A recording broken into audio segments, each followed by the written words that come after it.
Piknik dalšího dne pomalu končí. Ulice, náměstí, parky, nábřeží i domy se choulí pod teplou houní noční tmy. Jen tu a tam ještě některé okno pohne víčky ospalých skel, aby se napilo pohádkového koktejlu slunce, který na stříbrných podnosech hvězd a měsíce roznáší pozorný hostitel. A v jeho světle vidím, jak se ve snu usmíváš.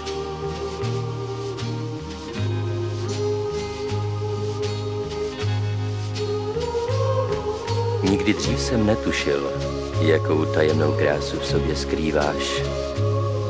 Přišel jsem v noci, říkám ti holčičko, ale přitom nevím, zda ti tak budu moci říkat, ještě až se ráno probudíš.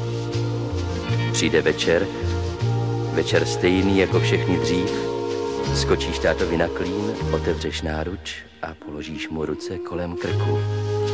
Ale ráno už budeš příliš velká, abys to udělala znovu.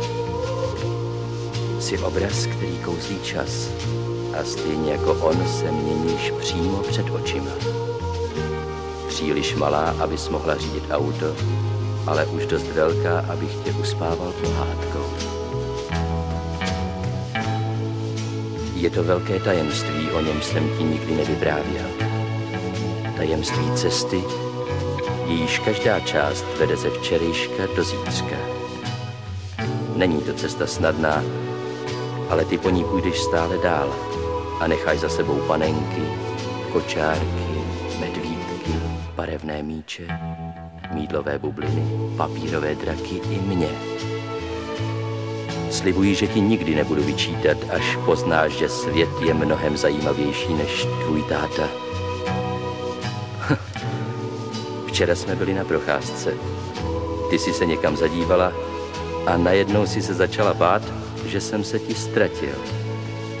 A vidíš, možná už zítra se budu bát já, že se zase někam zadíváš a pak odejdeš s někým úplně jiným.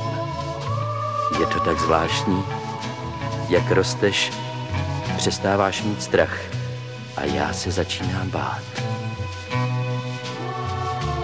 Věčný neomylný čas počítá tvé minuty, oblaka úzkostlivě střeží své nejjasnější hvězdy, ale ani slunce neuchrání své nejteplejší paprsky, když je zavolá blankitná obloha letního dne. Ne, nikdy jsem nevěřil, že budeš stále žít v domě svých hraček. Ale až vyrosteš z mého náručí a můj svět bude pro tebe příliš malý, nikdy nezapomenu, jak si vířila prach a roznášela panenky po celém domě.